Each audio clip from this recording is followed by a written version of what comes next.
Lockup season 2 में आज के एपिसोड में जैसे कि हम लोगों ने देखा कि आकांक्षा चौधरी और माधुरी का हुआ एलिमिनेशन। माधुरी के एलिमिनेशन जो है पूरी तरीके से कंफर्म हो चुका है। वहीं बात रही आकांक्षा की, तो आकांक्षा को सीक्रेट रूम में भेजा गया है। अभी तक हम लोगों को ये चीज़ें नहीं दिखाई गई है कि आकांक्षा को सीक्रेट रूम में भेजा गया, लेकिन आप लोगों को बता दें कि भाई रितेश देशमुख ने पहले ही बोल दिया था कि आज आप दोनों में से किसी एक का एलिमिनेशन होगा और कंटेस्टेंट को ये बिल्कुल भी नहीं पता है। भाई माधुरी लिटरली बहुत अच्छी हैं भाई। उन्होंने एक बार में ही आकांक्षा की बातों में आके कहा कि ठीक है आकांक्षा तू रह ले, मैं जो है इविक्ट हो जाती हूँ, और माधुरी इविक्ट हो गई।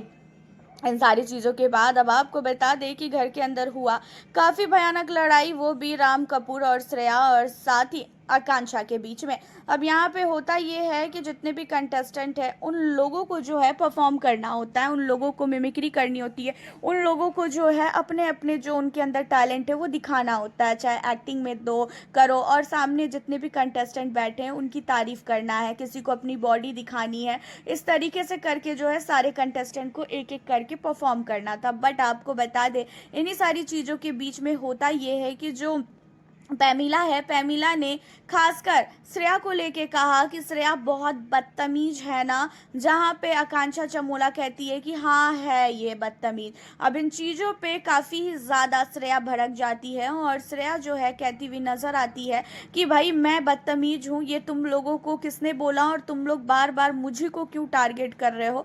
अगर तुम्हें टारगेट करना ही है ना तो तुम अपने आप को देखो कि तुम लोग कैसे हो। मैं जब यहाँ से उठ के गई तो तुम लोगों ने एक बार भी मेरे लिए तालियां भी नहीं बजाया। बाकी कंटेस्टेंट पे तुम लोग जो है ताली बजा रहे हो, काफ़ी ज़्यादा उसे हौसला दे रहे हो। मेरे टाइम में तुम लोगों ने ना ताली बजाई, तो तुम लोगों को कोई हक नहीं बनता है कि तुम लोग मुझ पे कमेंट बाजी करो। इन चीज़ों पे आकांक्षा चमोला कहती है कि भाई मैंने तेरे को कुछ भी नहीं बोला है। जहाँ पे राम कपूर भी जो है काफ़ी ज़्यादा भड़कते हैं श्रेया पे, एंड श्रेया और राम कपूर के बीच में भी बहसबाजी होती है, जहाँ पे राम कपूर श्रेया को कहते हुए नज़र आते हैं कि ऐसा है तू बहुत ही ज़्यादा अब ओवर कर रही है, जो तेरे को मन में आएगा वो तू बार बार बोलेगी तो हम यहाँ बैठ के बर्दाश्त नहीं करने वाले हैं।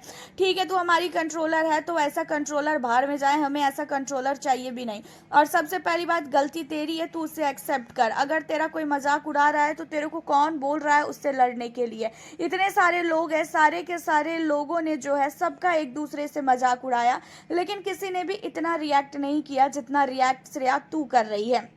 इन चीज़ों पे श्रेया राम कपूर से ही बहसबाजी करती है और श्रेया कहती है कि हाँ जब आपका कोई मजाक नहीं उड़ाया ना, इसी वजह से आप बोल रहे हो। आकांक्षा चमोला के साथ श्रेया लड़ती है, आकांक्षा चमोला को जो मुंह में आया वो जो है श्रेया बोलती है, जहाँ पे राम कपूर को बिल्कुल भी अच्छा नहीं लगता है। पैमिला भी जो है काफ़ी ज़्यादा श्रेया से लड़ती है। हालांकि देखा जाए तो श्रेया का सर फोड़ने के लिए अब आकांक्षा चौधरी जो नहीं है, आकांक्षा चौधरी और श्रेया के बीच में काफ़ी भयानक तरीके से बहसबाजी हमें कई बार देखने को मिली है। और अब यहाँ पे आकांक्षा चमोला बची है, तो भाई अब चाहती है कि श्रेया कि आकांक्षा चमोला भी क्यों पीछे हट रही है। आकांक्षा चमोला को जो है वो जो मन में आया वो बोल ही सकती है, जिसके बाद अब आकांक्षा चमोला के पीछे हाथ धो के पड़ चुकी है श्रेया। हालांकि आप लोगों का श्रेया की जो हरकतें उन पे क्या करनी कहनी है, आप हमें अपनी राय जरूर बताना। वैसे आपको बता दें कि भाई वरुण और साथी पैमिला के बीच में जो लड़ाई झगड़े हुए थे ना, वो सॉर्ट आउट हो चुका है। पैमिला और वरुण जो है अब एक दूसरे से सॉरी भी बोल चुके हैं और दोनों जो है अब पहले की तरह एक अच्छे दोस्त हो चुके हैं।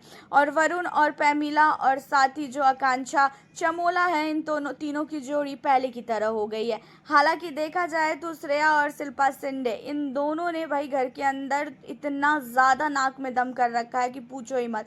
आज शिल्पा शिंदे ने तो सारी हदें ही पार कर दी। जब उन्हें अपना सपोर्टर को बचाने की बारी आई शिवांगी को, तो उस समय उसने बोला कि भाई मैं शिवांगी को ना भेज सकती हूँ घर, मुझे नहीं उसे सेव करना है। लेकिन धीरज कहीं ना कहीं अब कंट्रोलर था, इसी वजह से धीरज ने इन चीज़ों पे अपना बात करके उसे समझाया, वरना बस चलता शिल्पा शिंदे का तो वो कब का भेज देती। देखा जाए तो ये एक प्लानिंग थी और प्लानिंग के तहत जो है ये सारी चीज़ें की गई थी। और जैसे ही शिल्पा शिंदे को ऐसा लगा कि भाई अब घर के अंदर मेरी चीज़ें चलने लगी है, तो वो काफ़ी ज़्यादा जो है उड़ने